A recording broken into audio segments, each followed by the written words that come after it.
I believe that everyone is stupid. Sure, some are dumber than others, but that I'm dumber than you are doesn't mean that you're smart. You're still dumb as shit, and in the whole scheme of things, you being smarter than I am affords you absolutely nothing. It's not the bright kids that are the most popular in school, it's the good looking. It's not the knowledgeable guy that gets laid, it's the confident. It's not the intelligent individuals that rule the world, it's the charismatic. Still, I bet it's nice knowing that you're smarter than I am. And it's reassuring to know that I am not the dumbest person in the world. There are dumber people than I am. Feeling smart or knowing a lot of trivia and getting all the answers right in Jeopardy, or even having just a moment in which you figured something out that took a bit of brain power is nice. It's a good feeling. Some games are really easy to see why they're so fun to play. You shoot stuff, stuff explodes, you have fun. But Portal's a bit of a mystery. Certainly there are the obvious, humor for one, GLaDOS another. But I think the main reason why Portal's such a great game is that it makes you feel smart, even though you're clearly dumb. Portal is essentially a puzzle game.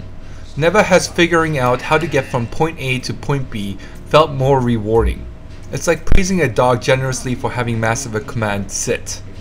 Good boy, you're so smart, you're such a good dog. And the dog drools and wags his tail profusely.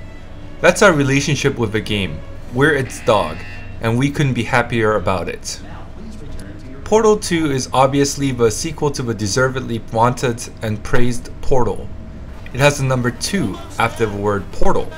I figured that out all on my own. Gosh, that felt rewarding. Portal 2 could have probably just featured new sets of jokes and puzzles, and that would have been enough to satiate the fans of the original. But it not only continues the acerbic humor and rewarding puzzles that were so prevalently featured in the original, but it adds several layers of depth, both to the humor, by introducing a few new characters, and to the puzzles, by adding new elements like the gels and these beam thingies, and a cooperative mode. Portal 2's single player starts off with Chell, the protagonist of the first game, waking up to find that a lot of time has passed since she dispatched GLaDOS in an e-cycling bag, and that Aperture Laboratories is completely kaput. Weather-beaten walls overrun by vegetation, test chambers cluttered with malfunctioning machines and broken glass. But order is quickly restored with GLaDOS's reawakening, and is off to putting Chell's life in danger by having her navigate through test chambers designed to test the functionality of a portal gun. In case you're not familiar with a portal gun, it creates interconnecting portals which are used basically to travel from point A to point B. The simplest means of traveling from point A to B is of course by creating one portal in point A and its interconnecting portal in point B. Just go through the portal in point A and you're at point B.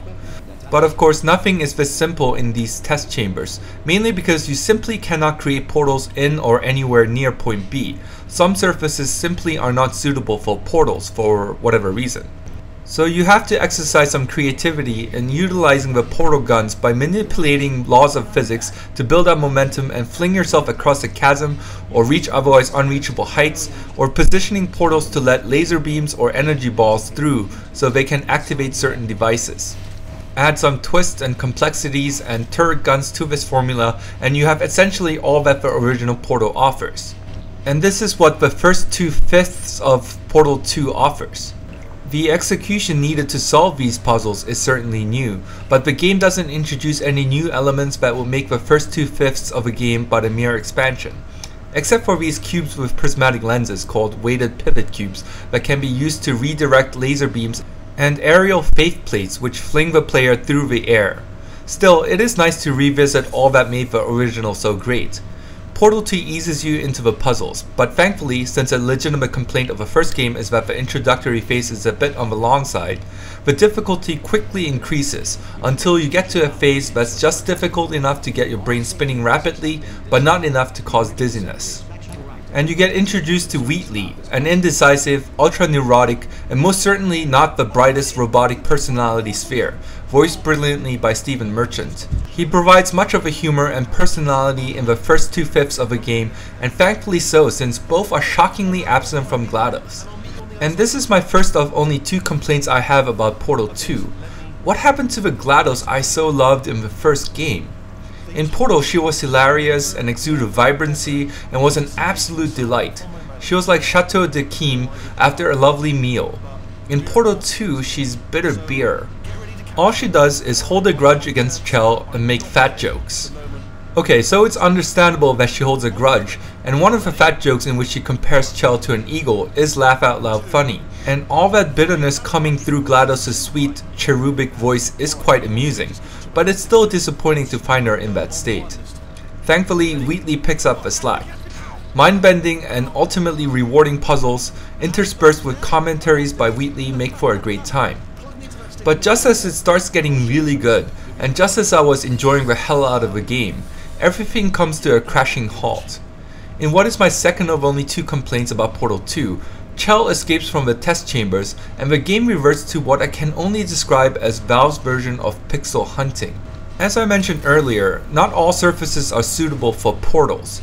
In one excruciatingly long and frustrating chapter of the game, and there are about 10 chapters in the single player, you have to get from point A to point B by creating a portal in point A and its corresponding portal in point B. Except you have no idea where point B is. There are myriads of buildings and walls to compound the frustration of finding a portal suitable surface. Maybe I'm just blind, or maybe I'm just unlucky, but trying to find a tiny little surface amongst hundreds of surfaces is not fun. It's pixel hunting bullshit. But thankfully, this lasts only 1 chapter. After some portal manipulation mixed in with that dreaded pixel hunting gameplay, you're introduced to the bulk of Portal 2's new elements, and they are quite nifty and add much welcome complexities to the puzzles. These new elements include hard light bridges, which you can manipulate with portals to create makeshift walkways and walls, propulsion gel which covers surfaces and allows players to zoom across them, repulsion gel which likewise covers surfaces and causes them to act like trampolines, conversion gel that covers surfaces and make them suitable for portals, an excursion funnel tractor beam which, if caught by the beam, slowly transports you off to mid-air from one point to another. You mix all these new elements together and you get a nice variety of new puzzles to tackle. But before I get to the puzzles, I want to mention another character that's absolutely hilarious. Former Aperture Science CEO Cave Johnson, voiced by the incomparable J.K. Simmons. Cave Johnson is someone who is extremely opinionated, extroverted, colorful, silver-tongued, basically a very loud personality. I won't say much more than that he is most definitely the new star of the Portal world, and he has already become a fan favorite. You also get to discover quite a bit more about GLaDOS and how she came to be, but I'll leave it at that. Back to the puzzles. As I mentioned earlier, the puzzles are extremely rewarding in that they make you feel smart upon successfully completing them. Rarely, except in those introductory phases, will you survey an area and come up with a solution. Solving puzzles in Portal 2 is a process. And I don't mean a process of pure trial and error, which is typical of most puzzles in other games. Some games feature puzzles that require a bit of brain power, but the puzzles are almost always singular experiences. The puzzle you solved previously usually has nothing to do with the puzzle you're solving currently. What makes Portal 2 unique, along with the original game, is that solving puzzles in Portal 2 is a continually evolving learning process. You learn something with each puzzle about the utility of a portal gun with all the new gizmos the game introduces. What you learn in puzzle number 13, say, and what you learn in puzzle number 16 may come into play in puzzle number 18 in complex and interconnected ways. In a typical puzzle, you may try creating a portal 50 feet below you and create its corresponding portal 50 feet above you to try and find out where that will take you. Or you may cover an area with repulsion gel and bounce off it to see where that takes you. And as a result, you understand a little bit more of the area's design. And the more you understand, the more you are able to grasp at the whole picture. You see that the repulsion gel only gets you halfway to a platform. So you understand that you need to gather a bit more momentum to reach that platform, and you look around and see propulsion gel dripping onto one corner of the room. You try and figure out a means of spraying that gel onto a surface that you can use to gain momentum, and once you do, you try and use that momentum against the repulsion gel to reach that platform. Upon reaching that platform, you discover that something more is required to reach your ultimate destination, and so you try and mix some other elements into the already established formula and see where that takes you. You feel like you're learning something. You feel like you understand more and more about puzzles. You learn to think with portals, and putting all that you have learned to use and successfully solving a puzzle is absolutely rewarding. And that's a byproduct of Valve employees playtesting each puzzle for hundreds and thousands of hours to maximize that rewarding feeling. None of the puzzles are excruciatingly difficult. The difficulty level seems always just right. And when you successfully complete a puzzle, you let out a celebratory whoop, because solving puzzles in Portal 2 is just that rewarding. The game makes you feel damn smart. But you're not smart, you're dumb. And nothing makes this clearer than Portal 2's cooperative mode. The pinnacle of Portal 2's brilliance is the ability to make that clear to you and make you laugh at just how dumb you are. It's not like trying to follow a conversation between your much smarter colleagues or being asked by your child why the color of the sky is blue. You don't feel embarrassed because you don't know what the hell people around you are talking about, or because you can't even answer a simple question posed by a 5-year-old. No, you laugh over how dumb you are. OMG, I'm so fucking dumb, you'll say, and you'll have a riot over it. Your partner in science will have a riot over it, and you'll have a riot over your partner in science's stupidity as well. Never has placing the red portal over and over again where the yellow one is supposed to go been this funny. Never has being flung across the room and hitting a solid wall and falling to your death into a pool of toxic liquid been this funny. Moments that ought to be rife with frustration and rage are instead filled with laughter over how dumb we all are. But besides making you laugh at yourself, the co-op is rewarding in plenty of other ways. For one, you learn to work with your partner in science to solve puzzles. One of the first tasks is to try and get an edgeless safety cube into an edgeless safety cube receptacle, but there are some obstacles set forth to make accomplishing the task impossible on your own. You have to open a door for your partner in science by pressing a pressure plate, and you can only open a particular door if both you and your partner in science are standing near it. And in an ingeniously simple way of showing this need to work together to solve puzzles, you have to hand the edgeless safety cube to your partner through an opening in a glass wall, because the path before you, which you need to transport the edgeless safety cube, is made inaccessible by a material emancipation grid, which vaporizes any object that passes through. And that's just the introduction. From the simplest to the most complex puzzles, working together with your partner in science is essential. Not only is that the case because the puzzles are innately designed that way, but also because you'll find that the concept of co-op is more fully realized in Portal 2 than in any other game. Sure, in other games as co-op, there is a strong need to work with your partner or partners. Even multiplayer games require some level of team cohesion and interdependency. But whereas in most co-ops you can kind of ride one person's exceptional ability, especially since most co-ops are featured in shooters, Portal 2 demands partners to work together, and it's because the co-op's difficulty level gets to a point that would frustrate most individuals. Just as a NASA study suggests that problem solving is far more effective when conducted by a group than individually, two brains put together is quite effective at solving even the most difficult puzzles in Portal 2. Even someone as dumb as I am has, on more than one occasion, realized something that my much smarter partner in science hasn't. You need your partner in science to help you solve puzzles because you're too dumb to solve them on your own. And even as the co-op makes you aware of how dumb you are individually, you sense that you and your lab partner collectively are kind of smart. So you get that same sense of satisfaction that you get in the single player, that reward of feeling smart and having figured something out together. And the game provides all the necessary tools to communicate effectively with your partner in science. You can point out surfaces or objects to your partner in science. You can initiate countdowns whenever precise timing between the actions of you and your partner in science is necessary.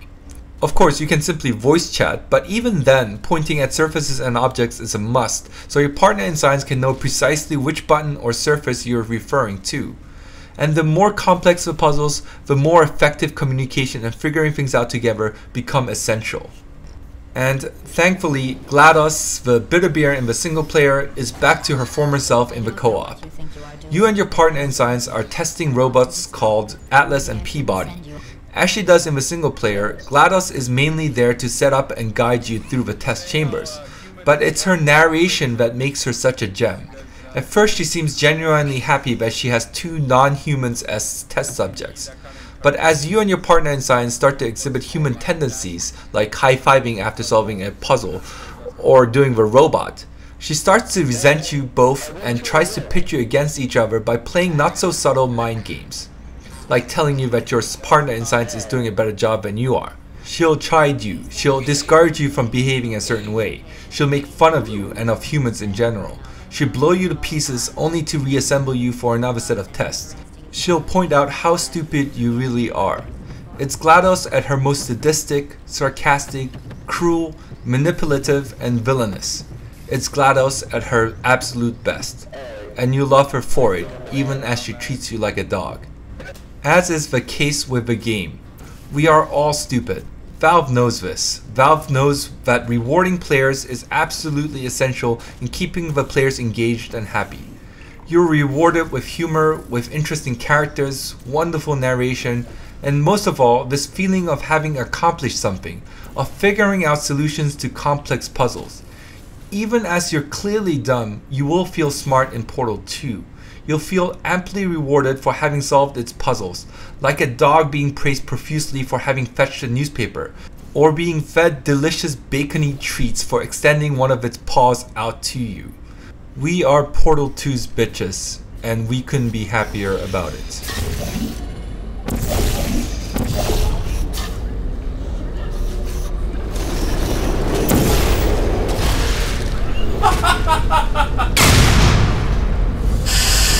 Was that necessary?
In case you were wondering, you do not need to be crushed to solve this test.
decide which is my favorite. The crushers for crushing you, or the reassembling machine for putting you back together, so you can be crushed again. I'm so recording this for my fucking YouTube If you review. enjoyed your experience, you may now re-enter the testing course of your choice. Hey, look at how many steps I've taken. I'm fucking outpacing you, outlaughing you. Who the fuck cares? It's important. No, it's not. Okay, so we can go to any of these 1, 2, 3, 4, and 5.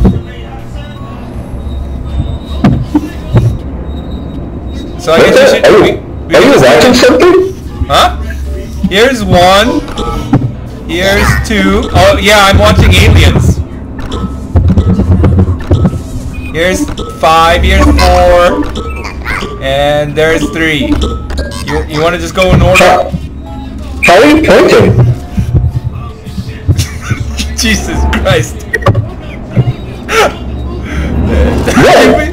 You press F.